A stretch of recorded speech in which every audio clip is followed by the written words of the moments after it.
हो, बॉक्सिंगची आवड आहे मला. पण ती फार जुनी आवड आहे माझी. आणि मला बॉक्सिंगचीच आवड आहे एवढंच तुम्ही समजत असाल हेही मी ओळखलं होतं.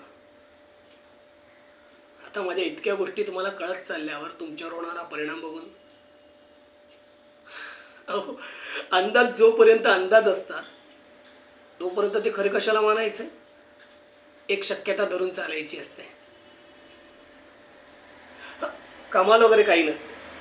मनाची क्वालिटी वाढवण्याचा तो एक प्रकार असतो. आता उदाहरणार्थ जेव्हा मी इथे आलो तर तुमच्या चांगल्या गप्पांमध्ये काहीतरी खंड पडल्याचं वातावरण तयार झालं.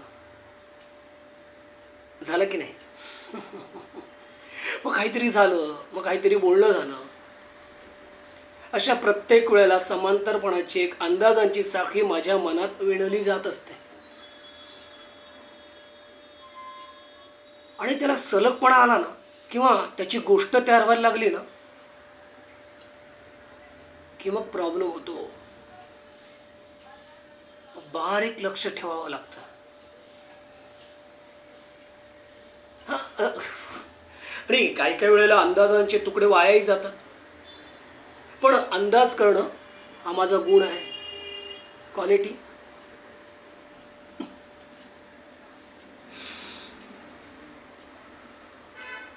आता आपली ओळख झाल्या झाल्या इतक्या गोष्टी स्पष्ट व्हायला लागल्यानंतर मी तरी काय करणार.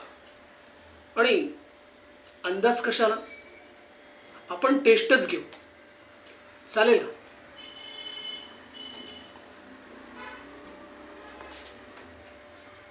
मिस्टर राज, माझ्या या घरामध्ये ना टेप मशीन लावली आहे. 15 फुटाच्या अंतरावर जे काही बोलणं होतं, चर्चा होतात, गप्पा होतात, हे सगळं रेकॉर्डिंग होतं. आणि शांतता असली की ऑटोमॅटिकली ते बंद होतं.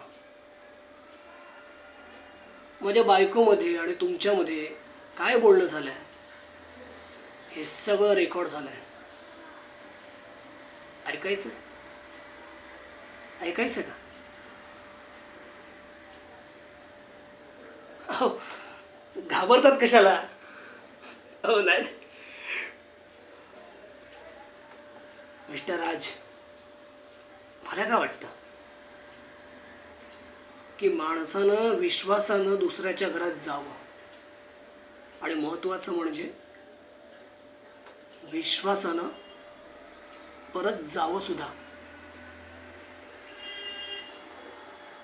काहीही गडबड न करता.